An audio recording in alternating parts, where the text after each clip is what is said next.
Congress M P Sasi Tharoor Congress വിടാൻ നീക്കമെന്ന് സൂചന. നിർണായക കൂടിക്കാഴ്ച ദുബായിൽ നടന്നു എന്നാണ് സൂചന. പിണറായി വിജയന്റെ അടുപ്പക്കാരനായ ബിസിനസ്സുകാരൻ ഇടനിലക്കാരനാണ് എന്നാണ് സൂചന. CPM നീക്കം തരൂർ ക്യാമ്പ് തള്ളിക്കളഞ്ഞിട്ടുമില്ല. വിവരങ്ങളുമായി പ്രജിത്ത് മോഹനൻ ചേരുന്നു. പ്രജിത്ത്, കുറേ കാലമായി കോൺഗ്രസുമായി ഇടഞ്ഞു നിൽക്കുകയാണ്, അല്ലെങ്കിൽ കോൺഗ്രസിന് വലിയ തലവേദനയായി മാറുകയാണ് ശശി തരൂർ. പ്രത്യേകിച്ചും അദ്ദേഹം കേന്ദ്ര സർക്കാരിൻ്റെ പ്രവർത്തനങ്ങളെ ശ്ലാഘിക്കുന്ന സമീപനം, പ്രത്യേകിച്ചും നരേന്ദ്രമോദിയുടെ പ്രവർത്തനങ്ങൾ അദ്ദേഹം വളരെയധികം പ്രശംസിക്കുന്ന ഒരു രീതി ഉണ്ടായിരുന്നു. ഇപ്പോൾ പക്ഷേ മറ്റൊരു നീക്കമാണ് നടക്കുന്നത്. ദുബായിൽ അദ്ദേഹം ഒരു വ്യവസായിയുമായി നടത്തുന്ന ചർച്ച, അത് ഇടത് ക്യാമ്പിലേക്ക് നീങ്ങാനുള്ള ഒരു ചവിട്ടുപടി എന്നുള്ള നിലയിലാണ് ഇപ്പോൾ വാർത്തകൾ പുറത്തു വരുന്നത്. മറ്റു വിവരങ്ങൾ ലഭിക്കുന്നുണ്ടോ പ്രജിത്ത് മോഹൻ?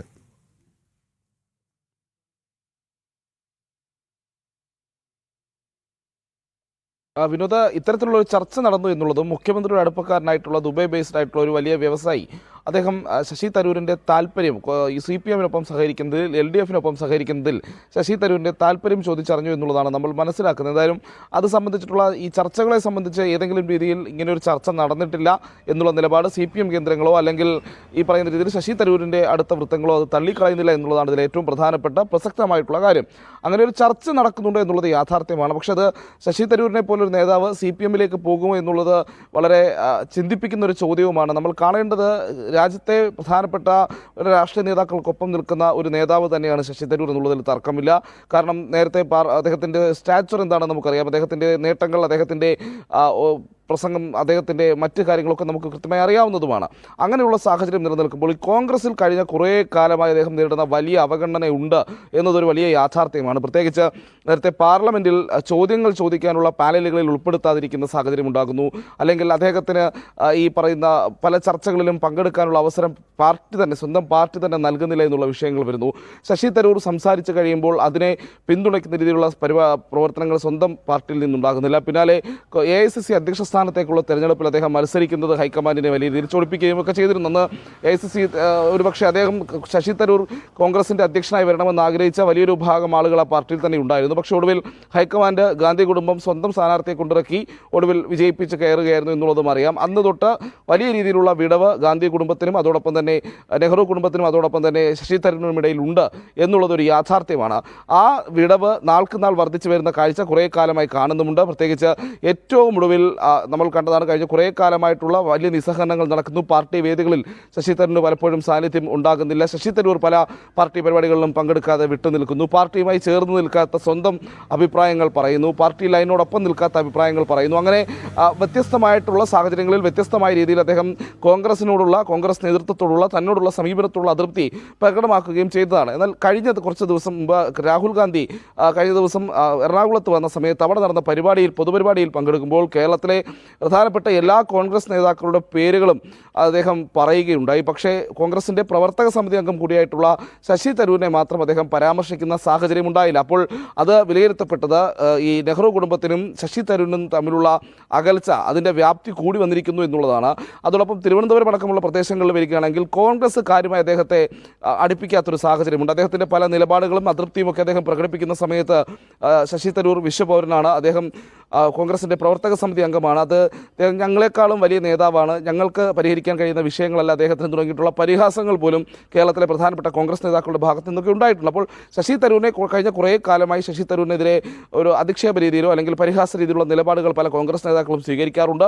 കോൺഗ്രസിൻ്റെ പൊതു നിലപാടിൽ നിന്ന് മാറി പ്രധാനമന്ത്രി വരെ അദ്ദേഹം ഉയർത്തുന്ന, പ്രത്യേകിച്ച് വിവിധ പദ്ധതികളുടെ മെറിറ്റ് എടുത്ത് നോക്കി പ്രധാനമന്ത്രി അടക്കം പ്രശംസിച്ച പല സംഭവങ്ങളും ഉണ്ടായിട്ടുണ്ട്. അതോടൊപ്പം തന്നെ കേന്ദ്ര സർക്കാരിനെയും അദ്ദേഹം അദ്ദേഹത്തിൻ്റെതായ നിരീക്ഷണങ്ങൾക്കനുസരിച്ച് അദ്ദേഹം വിമർശിക്കാറുമുണ്ട്. അപ്പോൾ അങ്ങനെയുള്ളൊരു നേതാവാണ് ശശി തരൂർ. ശശി തരൂരിന് നിലവിൽ തിരുവനന്തപുരത്താണെങ്കിലും ശരി, സ്വന്തം പാർട്ടിയിൽ നിന്ന് കാര്യമായ പിന്തുണയില്ല എന്നുള്ളൊരു യാഥാർത്ഥ്യം അവിടെ നിലനിൽക്കുന്നു. പാർട്ടിയുമായുള്ള പ്രശ്നങ്ങൾ നിലനിൽക്കുന്നു. CPM ഇതിൽ കാണുന്നത് ശശി തരൂരിനെ പോലെയുള്ളൊരു നേതാവിനെ പാർട്ടിയുമായി സഹകരിപ്പിക്കാൻ കഴിഞ്ഞാൽ നിലവിലുള്ള ഒരു പൊളിറ്റിക്കൽ എഡ്ജ് സ്വന്തമാക്കാം എന്നുള്ളൊരു സാഹചര്യത്തിലേക്കാണ്, അല്ലെങ്കിൽ അങ്ങനെ ഒരു കണക്കുകൂട്ടലിലേക്കാണ് CPM-ഉം LDF-ഉം ഒക്കെ പോകുന്നത് എന്നുള്ളതാണ്.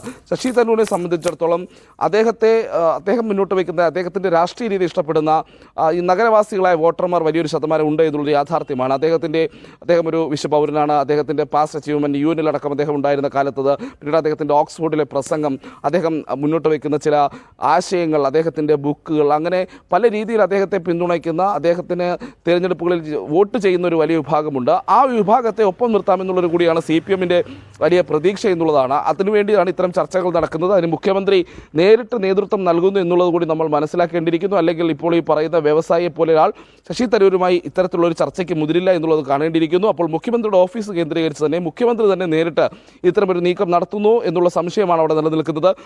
അതവിടെ നിൽക്കട്ടെ. ശശി തരൂർ CPM-ലേക്ക് പോകുമോ എന്നുള്ളതാണ് ഏറ്റവും പ്രധാനപ്പെട്ട ചോദ്യം. അതിനൊരു പ്രശ്നം എന്നുള്ളത് CPM കേരളത്തിലെ ഇപ്പോൾ നമ്മൾ CPM-ന്റെ ഒരു രാഷ്ട്രീയ സാഹചര്യം എന്ന് പറഞ്ഞാൽ കേരളത്തിൽ മാത്രമാണ് അതിന് കാര്യമായൊരു ശക്തിയുള്ളത്.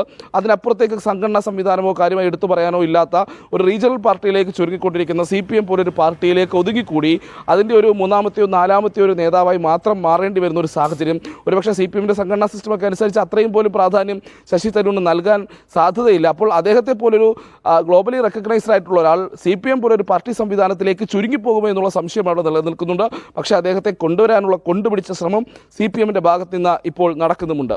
വിനോദ്, തീർച്ചയായും വിശ്വപൗരനായിട്ടുള്ള ശശി തരൂർ കേരളത്തിൽ മാത്രം അവശേഷിക്കുന്ന CPM-ലേക്ക് ചുരുങ്ങുമോ എന്നുള്ള കാര്യം വളരെ സംശയമാണ്. പക്ഷേ ഇടനിലക്കാരനായി മുഖ്യമന്ത്രിയുടെ അടുപ്പക്കാരനായ ഒരു പ്രമുഖ വ്യവസായി ആണ് ദുബായിൽ ഈ ചർച്ചകൾക്ക് നേതൃത്വം നൽകുന്നത്. അതുകൊണ്ട് ശശി തരൂർ ഏത് നിലയിലാണ് ഇനി അദ്ദേഹത്തിൻ്റെ രാഷ്ട്രീയ നീക്കമെന്നുള്ളത് രാഷ്ട്രീയ കേരളം ഉറ്റുനോക്കുന്നു. അതിൽ സംശയമില്ല. വാർത്തകൾ നൽകുകയായിരുന്നു തിരുവനന്തപുരത്ത് നിന്നും പ്രജിത് മോഹനൻ.